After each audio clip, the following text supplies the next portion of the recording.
Hi everyone, my name is Peggy Wang. I'd like to share about vocational guidance for refugees and or non-English speaking immigrants.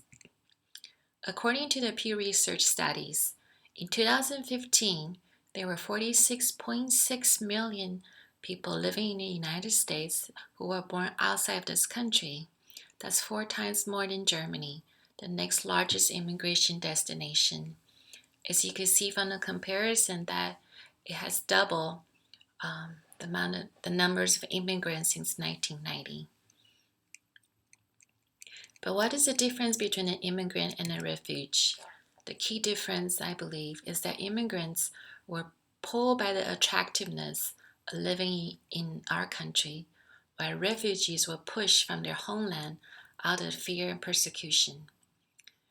The legal status of immigrants is determined by the adopted country, while the legal status of refugees were defined by the United Nations High Commissioner for Refugees. The reason for relocation, immigrants were willing and they planned their journey very carefully. It's mostly driven by economic factors, educational factors, or to be reunited with their families that are already in the adopted country. Where refugees, they typically have to flee their homeland due to the fear of persecution from war, religion, or political opinions. Immigrants have the freedom to choose where their residency is, and they have a freedom to return to their homeland when they choose. However, refugees, they were assigned to refugee camps by United Nations, and later they will be assigned to a third host country, also not of their own choice. And most likely they were not able to return to their homeland. Psychological issues for both immigrants and refugees are similar yet more intense for the refugees, who may experience PTSD, mood and anxiety disorders, and there's higher rate of suicidal ideation among that population. I myself am an immigrant. I migrated from Taiwan in 1984. And 10 years later, I became a naturalized citizen of the United States. So I'm familiar with the immigrant's tract and our journey into new country. However, I'm not as familiar with who the refugees are. So let's spend a little bit more time about who are the refugees and what they have to go through once they resettle. So according to the United Nations High Commissioner for Refugees that was established in 1951, United Nations defined refugees as someone who has a well-founded fear of being persecuted for reasons of race, religion, nationality, membership of a particular social group or political opinion, is outside the country of his nationality, and is unable to, or owing to such fear, is unwilling to avail himself of the protection of that country. And according to United Nations, there were 21.3 million refugees in 2015, and 12% of them were resettled in California, in America.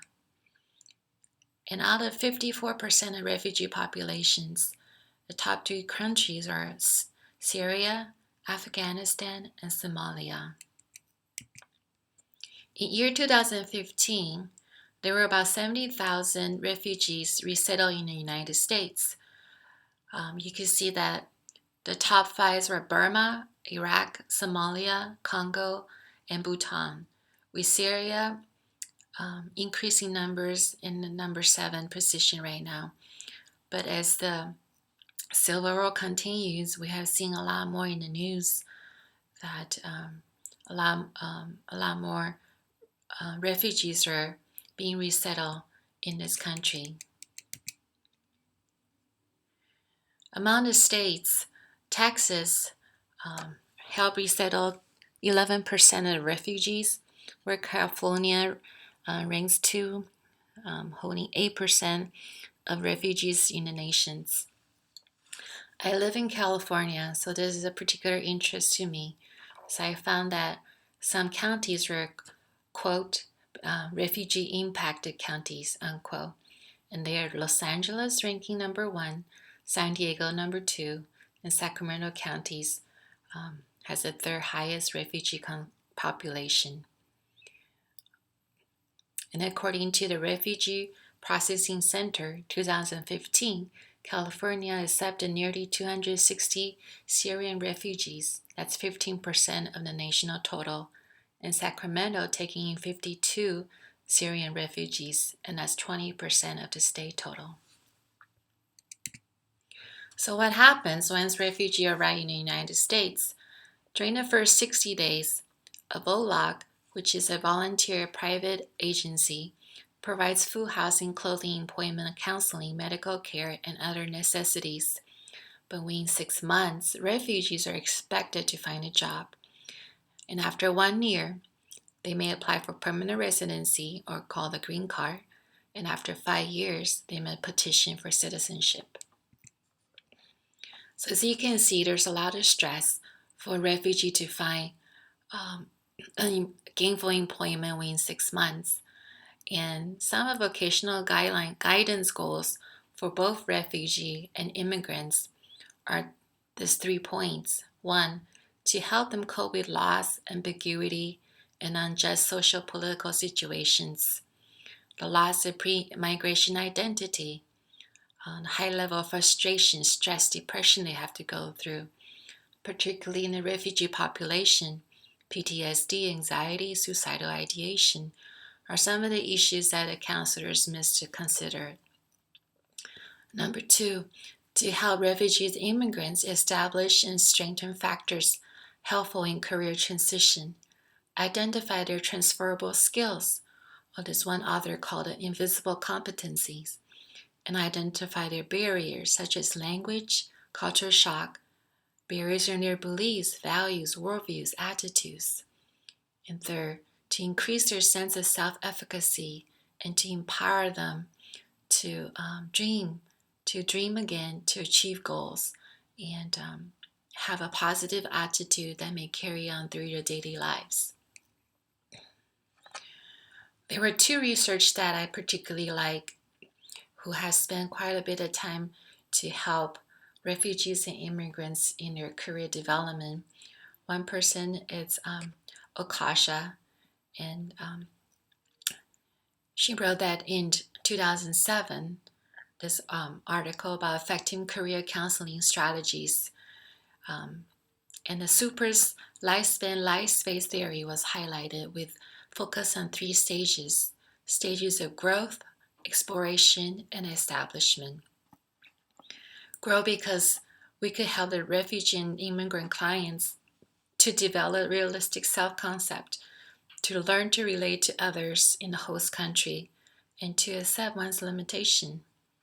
Exploration, we could help them to learn more about opportunities that they may not have encountered before in their homeland, and identify new tasks to work on. To help them with the stage of establishment, to get started in a chosen field, settle down in a suitable position, and to develop new skills, such as computer technologies.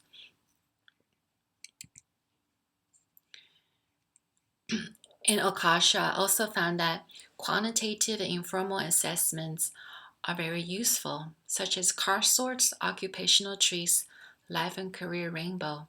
You foster our clients through the career exploration more thoroughly, and it also provides opportunity for holistic and integrative appraisal of clients' abilities, interests, and values. And of course, the counselor's multicultural counseling competency is a key factor. We need to be aware of our own assumptions, biases, values, preconceived notions, and personal limitations. Have a good understanding of clients' values, assumptions about human behaviors, and biases, which will greatly affect their work environment as well. And we also need to develop relevant and culturally sensitive intervention strategies, such as use a certified interpreter. And counselors also need to keep current with local, state, and federal level immigration issues, and to keep in mind the tone of the debate and how that would affect our refugee and immigrant clients. Okasha also mentioned there are 4 vocational identity models, very similar to a person's acculturation level. First is cultural identity. They like to retain their homeland culture, but the consequence is that it could affect how they work. For example, being punctual for work may not be a cultural value by certain populations.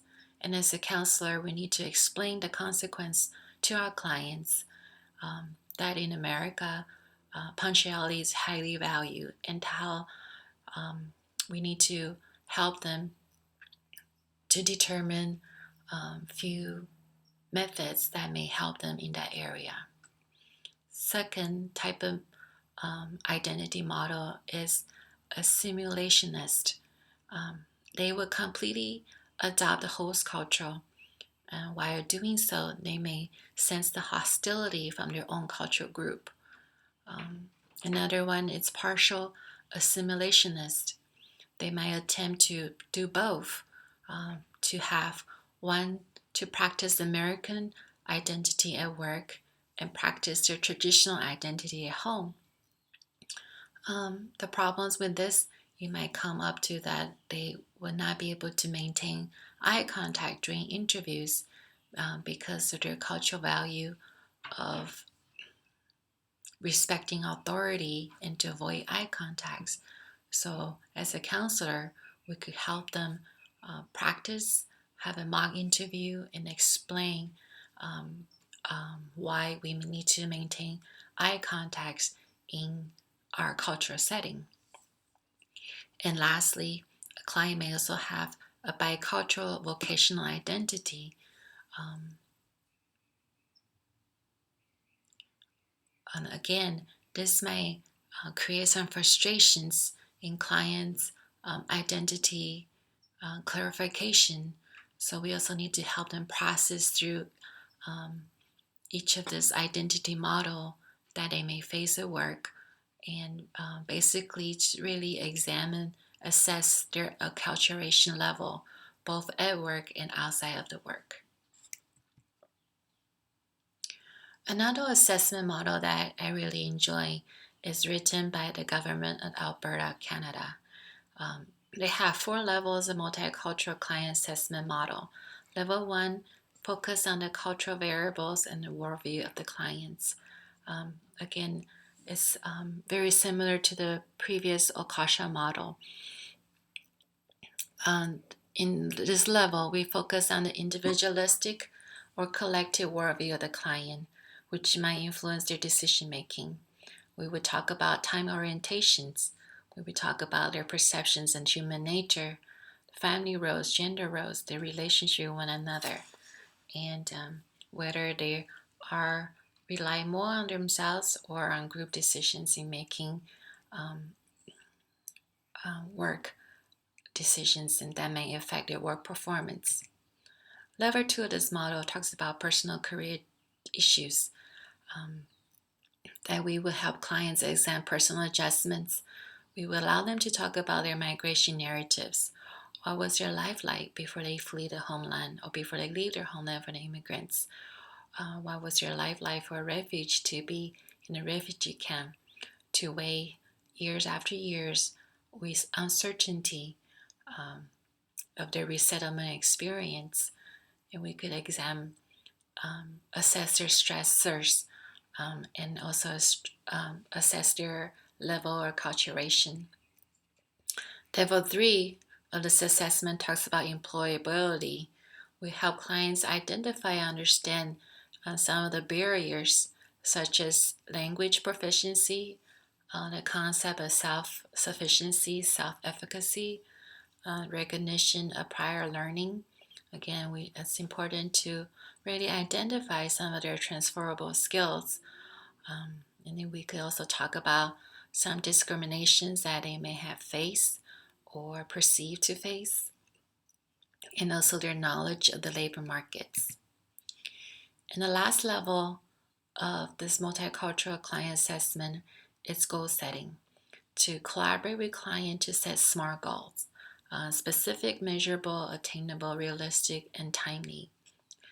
And some helpful activity is to help find resources for client to have to enhance their language abilities, their computer skills, and resume writing, interviewing skills, learning more about the labor market and workplace expectations.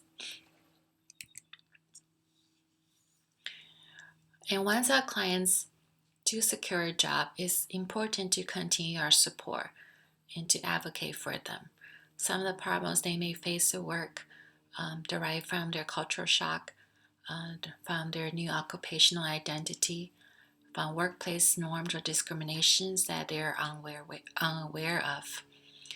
And so we could work with the clients to facilitate discussions or to refer them to another agency or resource that may better help their needs.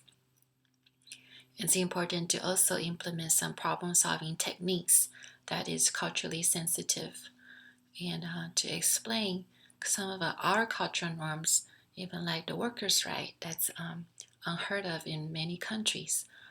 Workers' rights such as wages, benefits, overtime, vacation pay, sick leaves, their rights as they being layoffs or being terminated. Some of the very basic employees' rights that we take it for granted are very unusual and unheard of for some of the immigrants and refugees. And here are sample employment resources for immigrants and refugees. There's Immigration Advocates Network, Los Angeles Community Resources for Unoccupied Immigrant Minors, and Office of Immigrant Assistance from the state of California, and also a wonderful website, Welcome to United States, has a job website for immigrants and refugees. And I just wanted to maybe spend the next 2 slides talk about more resources for the refugees. And here I have listed the VAGAs, the volunteer agencies who are non-governmental organizations that help refugees to resettle into our countries. And here's a list of most active VOGAs in the United States. United States Conference of Catholic Bishops, Lutheran Immigration of Refugee Services, International Rescue Committee, and others. And here are some resources for the refugees in a global level from United Nations. National level, we have Refugee Council United States, Refugee One. At a local level, since I live in California, these are California agencies. International Rescue Committee, who has offices in Oakland, Sacramento, San Jose, and Turlock, and Refugee and Immigrant Services at Catholic Charities at Santa Clara County. And this is just a few of the resources that's out there for our refugee population. And here are my references. Thank you for listening.